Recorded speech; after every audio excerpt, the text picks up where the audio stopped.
Hey guys, M.V.K here, coming to you again. How's everybody doing? Welcome back to the Opinion Spot. It's the weekends. You know I'm gonna start hitting you with the Opinion Spot. And I'm kind of apologize for not getting more out last weekend. I usually do the weekends, Saturday and Sunday heavy. I try to pop out the Opinion Spot, different topics, bam, bam, bam. But today, I'm here to talk about a classic. And if you look at the title below, guys, you'll understand. And this is really going out to all my fellow fans of this great franchise. And you can look behind me, yeah. And like I said, read the title. I'm here to talk reason why the original 1990 Teenage Mutant Ninja Turtles movie still to this day is the best Turtles movie, cinematic Turtles movie, period. As a Turtles fan, I love the lore and respect where the franchise began and where it is now. There's some things in between that I'm not really proud that this is associated with the Turtles, but for a franchise that has been around for more than over 30 years now, it's about 30 years. It's good to see that this franchise is still going strong to this day. 1990. I was a boy of 8 years old. Yeah. 8 years old. Yeah, 8 years old. 1990. Yeah, doing the math right. I was about 8 years old.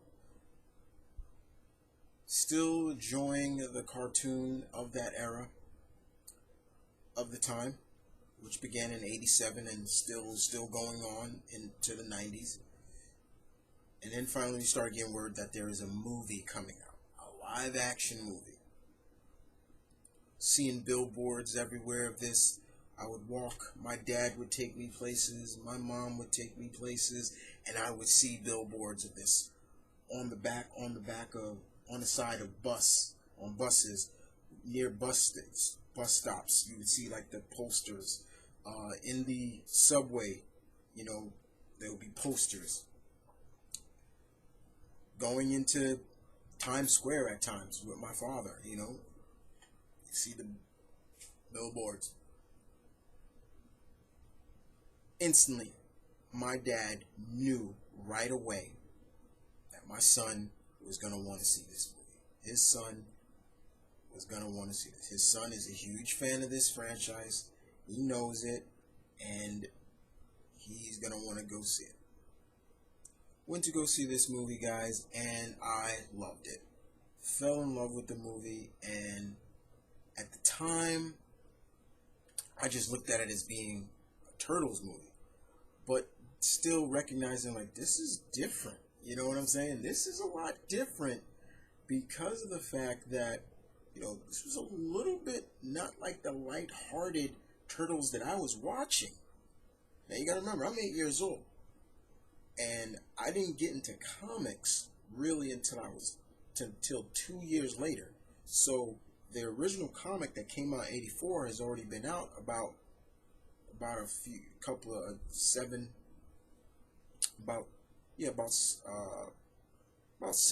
years already. And in that series, it was really dark, grim, noirish, gritty, that kind of. But you see this movie, and still, I loved it, and I came out of the movie. I will always remember coming out of that movie theater with a big smile on my face, loving it. My dad just asking me because my dad has a nickname for me, and he still calls me this to this day. He calls me Duke, and he's like, "Hey Duke, did you like it?" And yes, Dad, I did love it. But then then the years go by, and then you go back and you watch this with adult eyes. And this is where it gets interesting, because still to this day, this movie is still watchable in terms of still just so good to watch. This movie, when you look at it through adult eyes, or just when you got older, like your teenage years, and you watched it, you start to look at it and you're like, wow, this was not not nearly a kid's movie. This was a very kind of dark and gritty movie, with a lot of family orientated aspects to it. A lot of things in there that just were not on the side of what you saw in the cartoon. There were a lot of things, but you still love it. But honestly, yeah, you could tell right. This was kind of instantly. It's like, wow, this kind of got away from being PG. But there were a lot of interesting ordeals in this movie that played a factor. Here you got this movie, which had, say what you want, but the script was really good in this movie. The script in this movie was, still to this day, holds up. You had themes of child corruption, torture. You had child brainwashing.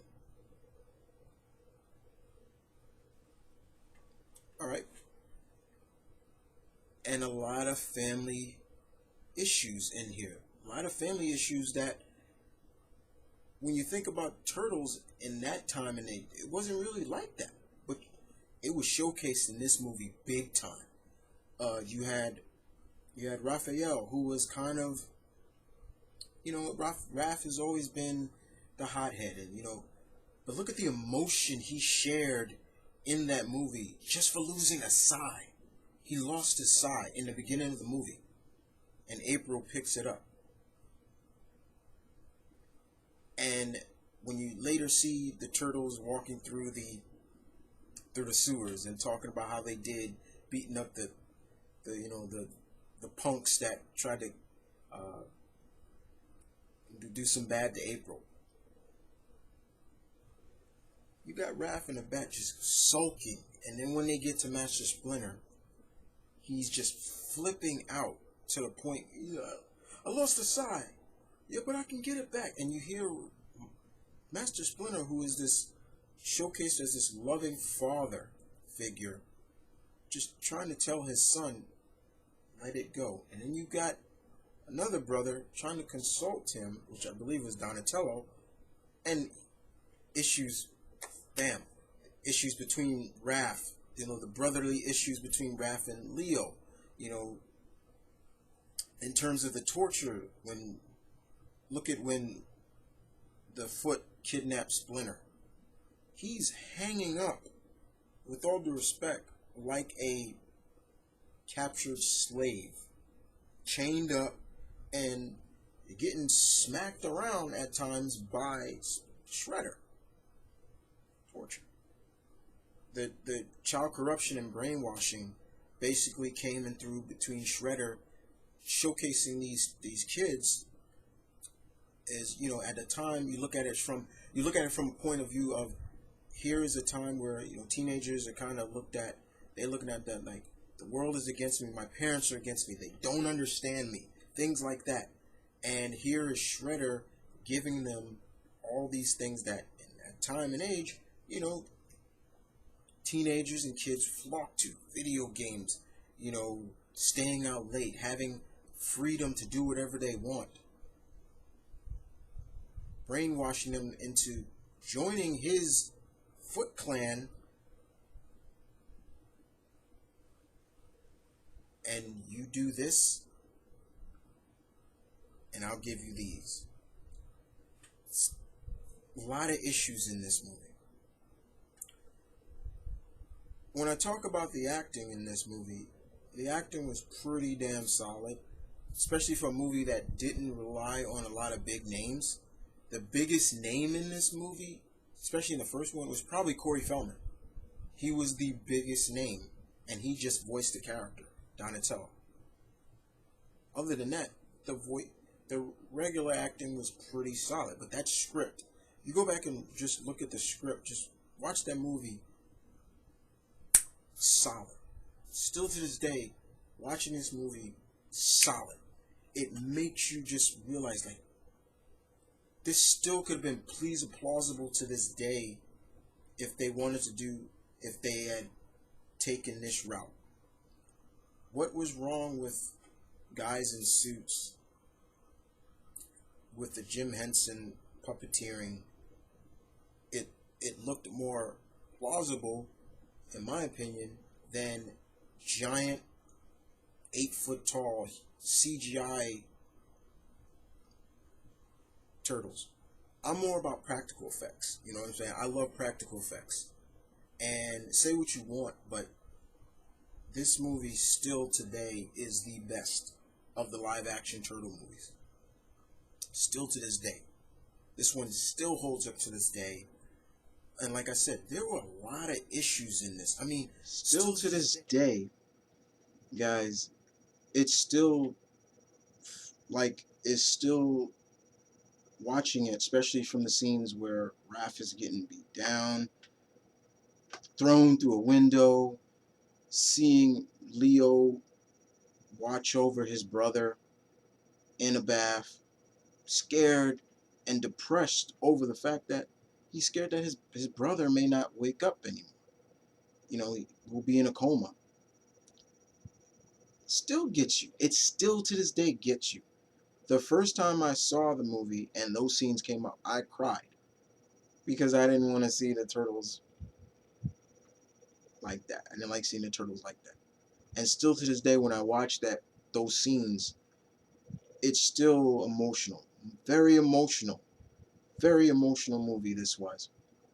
And the semi reunion between the turtles and their father, Splinter, when they're in the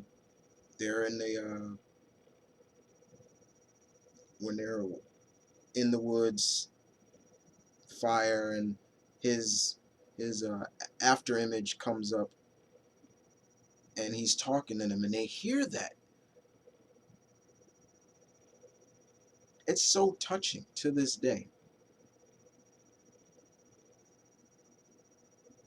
And those are some reasons why this movie still is the best. The emotional attachment to the emotional attachment is so still there. You can watch this movie still to this day, as I said before, and still get an utter, still an ultimate enjoyment out of it. Still to this day. And I love it. I love it.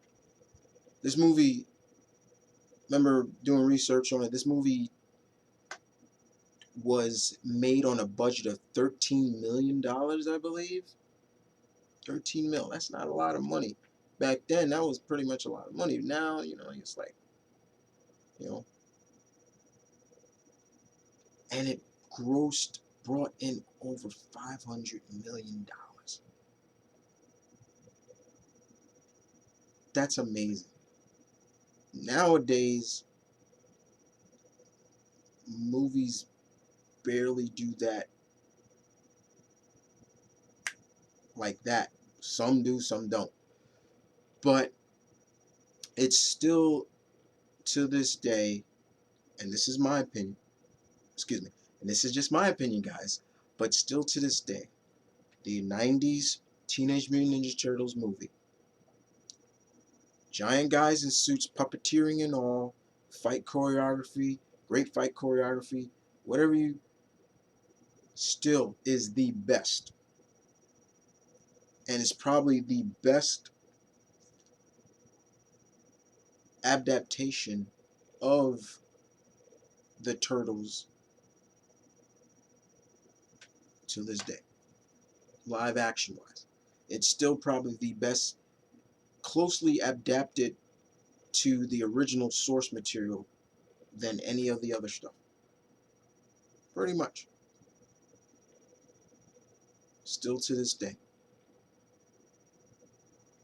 And that's the honest God truth.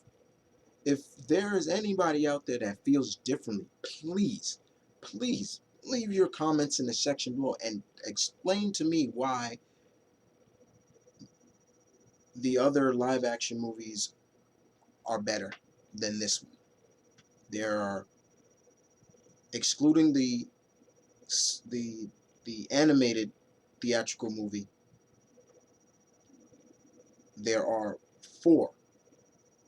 There's one more coming. There will be another one coming out soon, but we're not talking about that. Explain to me.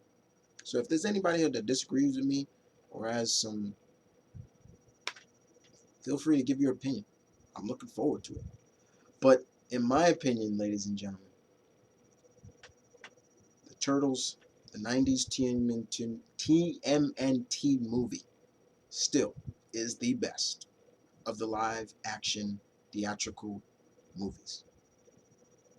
And if anybody else has anything to debate that issue, that's what the opinion spot is for. Give me your reason why. So, with all that being said, guys, I'd like to say thank you for listening. Hope you enjoyed it. This is really more dedicated to my fellow turtle fans out there.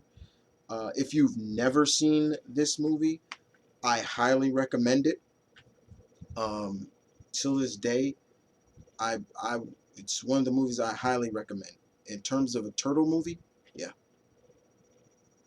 Now, I'm not out there saying that it's not, there aren't issues with the movie. No, there's some, but it's probably the best well written. It's probably the best.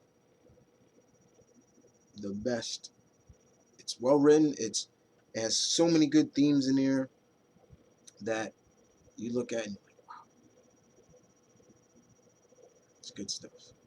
It's really good stuff. Until this day, I count until this day, I have probably, if I've probably seen this movie over 200 times already. I try to keep track of the number of times I've watched movies. And I've seen this movie probably over 200 times. And it never gets old with me. Thank you for watching. This is Mutant Kid saying peace and love. Stay tuned. Keep real, guys, as always. I'll see you with another Opinion Spot segment. Y'all take it easy.